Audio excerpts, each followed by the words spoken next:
The Aro Confederacy, the rise of the Oracle's warriors. Before the white sails tore open the horizon and the clash of foreign empires echoed across the coasts, a different kind of power quietly built itself in the green heart of Igboland. In a time when kingdoms were carved by sword and fire, there rose a confederacy unlike any other, one bound not only by warriors and treaties but by something deeper, older, the will of the gods themselves. The Aro Confederacy, born from sacred vision and sharpened by necessity, grew under the watchful gaze of the great oracle of Chukwu at Arochukwu, a spirit whose whispered judgments could bind kings and shatter rebellions. The story begins in the 17th century, when the land was a shifting canvas of small clans and ambitious rulers. It was an age of opportunity but also of violence.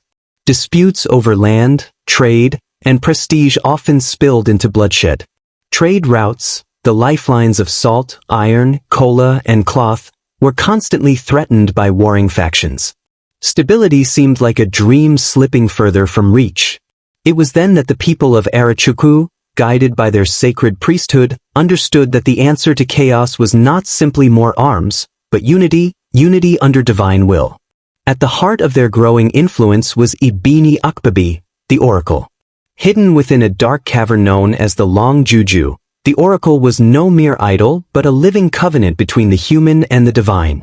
Those who journeyed to consult it, rulers, warriors, merchants, and commoners alike, knew that its word was final, unquestionable. Judgment at Arochukwu could bless a man's house with prosperity or condemn him to ruin. Around this unshakable center of power, the Aro leaders wove a network of alliances, marriages, and military pacts, binding towns and villages across the eastern Niger Delta and beyond into a growing web of influence.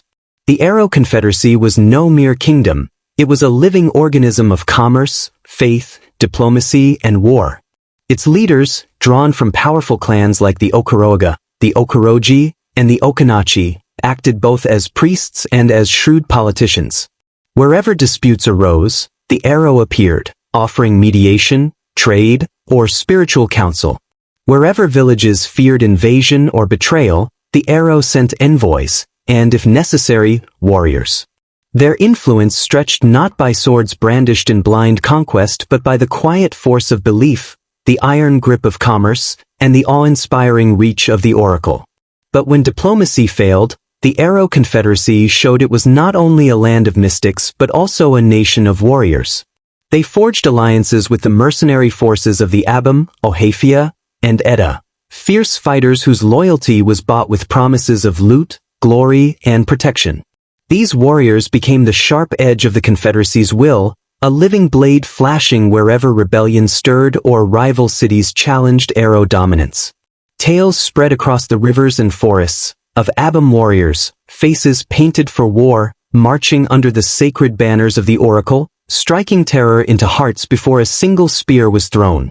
Trade became the lifeblood of the Confederacy.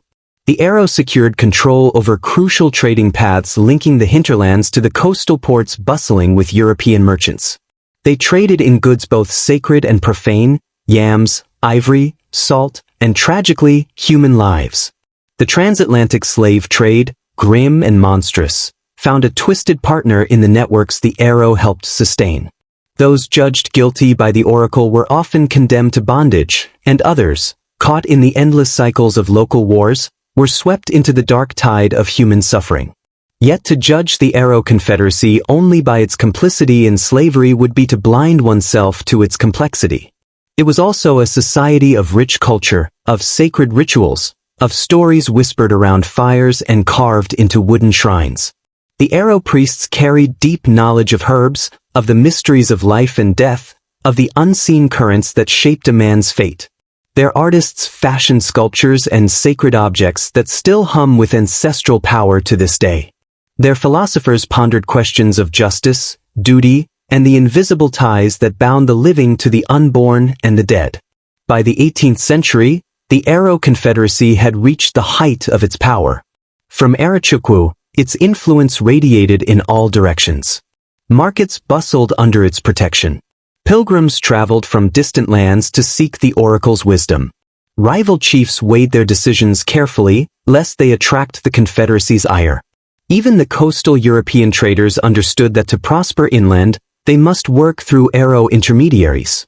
The Aro were the whisper in the merchant's ear, the unseen hand in the signing of treaties, the silent judge in 1,000 disputes. But like all things born of the world, the Confederacy's time of ascendancy was not to last forever. Across the oceans, empires shifted and roared.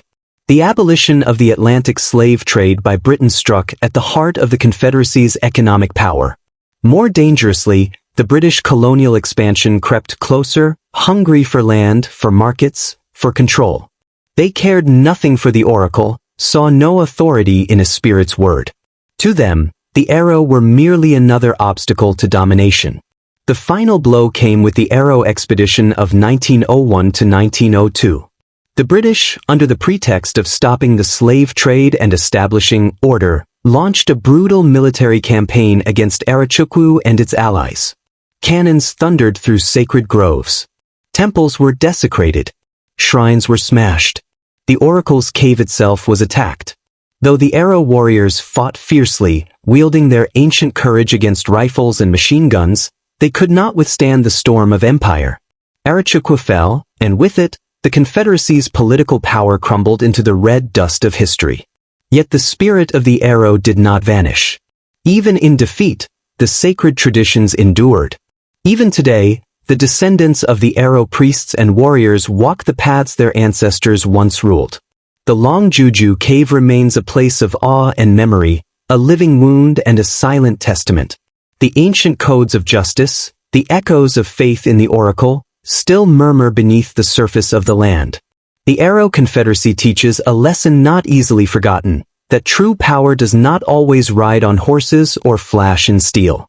Sometimes it comes in the form of belief so strong that it outlives empires, so rooted in the soul of a people that even when the banners fall and the swords break, the spirit remains, whispering through the forest, speaking in dreams, waiting in silence for the day it may rise again.